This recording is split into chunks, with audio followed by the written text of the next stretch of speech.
Saludos, Masters de Star Wars. Yo soy la sombra del Imperio.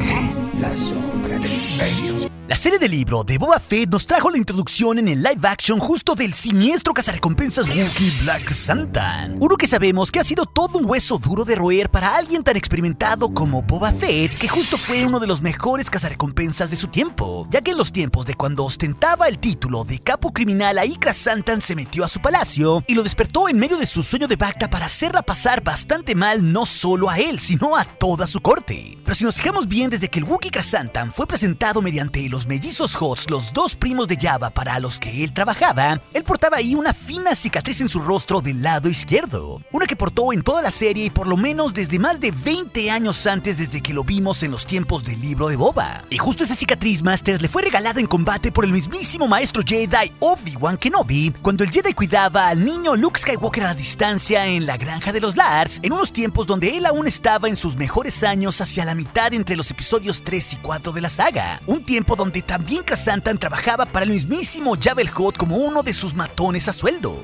Y esto sobre cómo se dio el combate entre el Jedi y el Wookiee para que terminara por recibir ese regalo en su rostro de por vida, justo nos lleva a la serie de cómics del canon de Star Wars del 2015 en su número 20, que tal cual nos cuenta esta historia. Curiosamente, esta historia venía contenida en los diarios de la vida del viejo Ben Kenobi, uno que el joven Luke Skywalker, tras destruir la Estrella de la Muerte, había conseguido tras visitar la casa de su antiguo mentor, tratando de continuar su propio camino como un Jedi, donde hasta ese día curiosamente se enfrentaría a Boba Fett. El punto es que esas historias del diario de Kenobi cuidando a la distancia la granja de los Lars donde vivía un niño Luke, ahí primero habría una gran y terrible sequía por todo Tatooine, una que experimentaría inclusive el propio Jedi en sus meditaciones. Pero justo ante esta sequía, el agua del desértico planeta se volvería por obvias razones doblemente importante, y también con ello las granjas de humedad como la que tenían los Lars que la producían. Es entonces que el daimyo de Tatooine, el gran Jabba el Hutt, mandaría a sus matones a cobrar los impuestos de agua por todos lados, justo en esta época tan intempestiva donde el agua escaseaba, y esto los llevaría hasta la granja de los Lars. Pero esto a su vez ocasionaría que Obi-Wan Kenobi actuara a pesar de querer tener un perfil bajo para no delatarse en su exilio, y el maestro Jedi ahí terminaría protegiendo a Luke Skywalker y la granja de los Lars de esos matones de Jabba que querían cobrar el impuesto para el Hutt.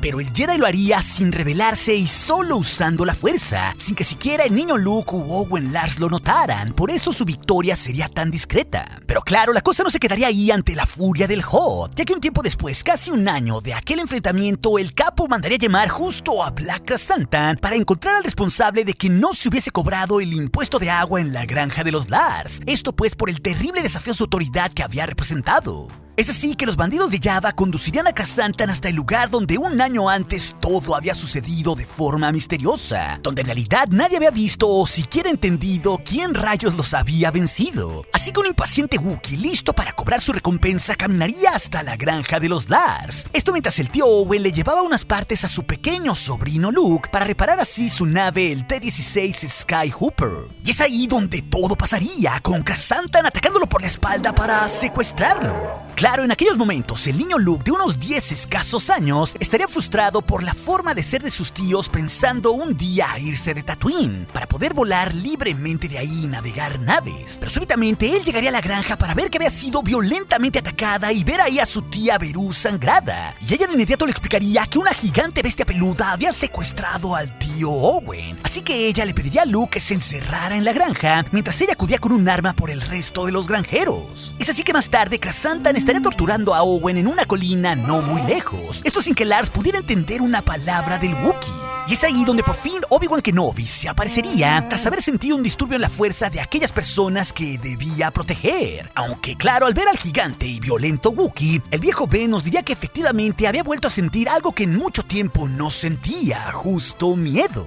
No obstante, el pequeño Jedi, en comparación con el Wookiee, se pararía ante Santan para revelarle que había escuchado de él y de cómo lo forzó su propia gente a abandonar Kashyyyk. Así que Kenobi se revelaría ahí como el culpable de lo que había pasado antes, para que el Wookiee intentara cobrar la recompensa de Jabba. Y justo en ese instante, cuando el Jedi iba a usar un truco mental para que el Wookiee dejase el planeta, lo divertido empezaría. Ya que la brutalidad de Santan de inmediato sería presente, atacándolo con furia y con una violencia pocas veces vista. al punto que alguien tan antipático como Owen Lars se preocuparía de Ben Kenobi. Pero la velocidad del Wookiee sería tanta que Kenobi ni siquiera podría tomar su sable de luz cuando en ese instante recibiría una gigante mordida con los colmillos afilados de Krrsantan. El sable de inmediato caería al suelo, y no contento con ello, Krrsantan alzaría a Obi-Wan con solo un brazo listo para desmembrarlo, y de paso también para arrojarlo por el alto acantilado. No obstante, el Wookiee lo aventaría violentamente al suelo, porque en realidad valía mucho más vivo que muerto, por lo que en unos pocos segundos tomaría su arma y le arrojaría al Jedi una red energizada que lo haría sentir el verdadero dolor.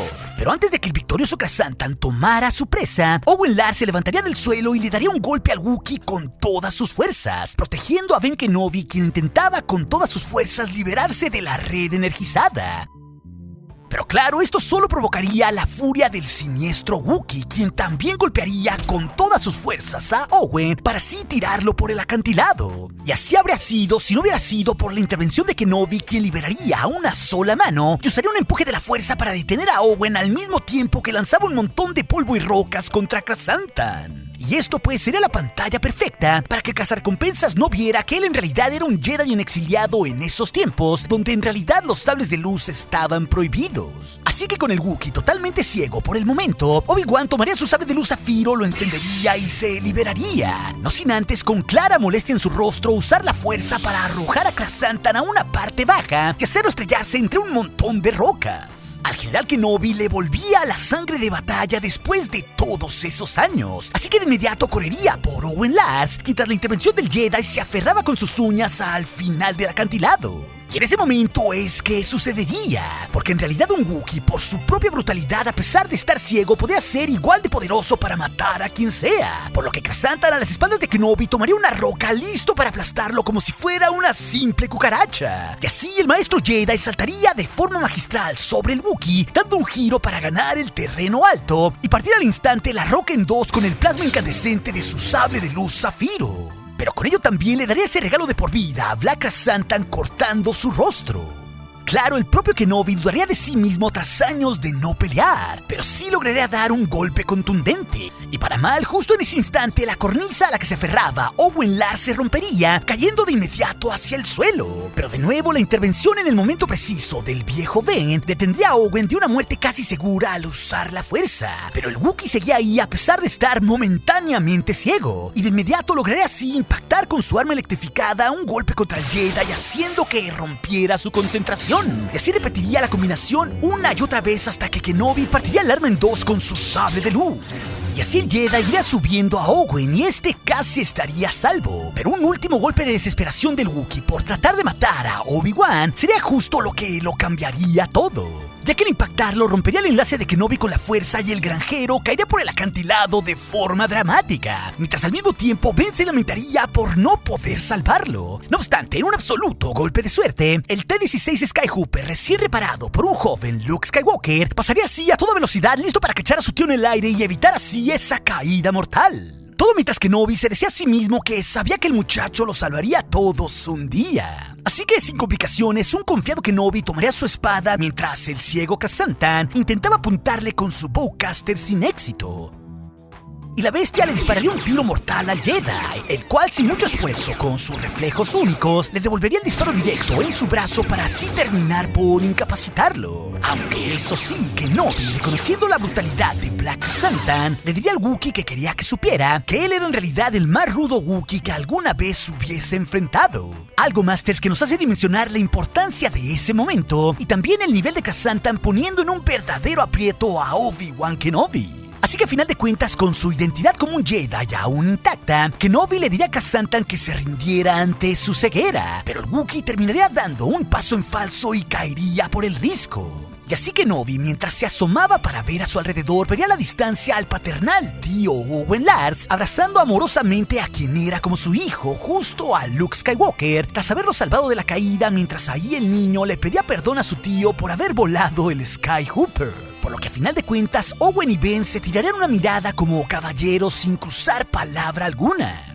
Desde luego, Kenobi nos narraría que buscaría a Krrsantan por las rocas y por todos lados. Después de todo, en Kashyyyk criaban bastante rudos a los Wookiees. Y así solo sabríamos que con toda la vergüenza del mundo, Krrsantan huiría de Tatooine ante el fracaso absoluto de su misión, y sobre todo rebajado en su reputación por haber recibido esa marca de por vida en su rostro ante el arma de un Jedi. Así que por eso Krrsantan se exiliaría un tiempo, escondiéndose de la furia de Jabba el Hutt, quien se sentiría traicionado.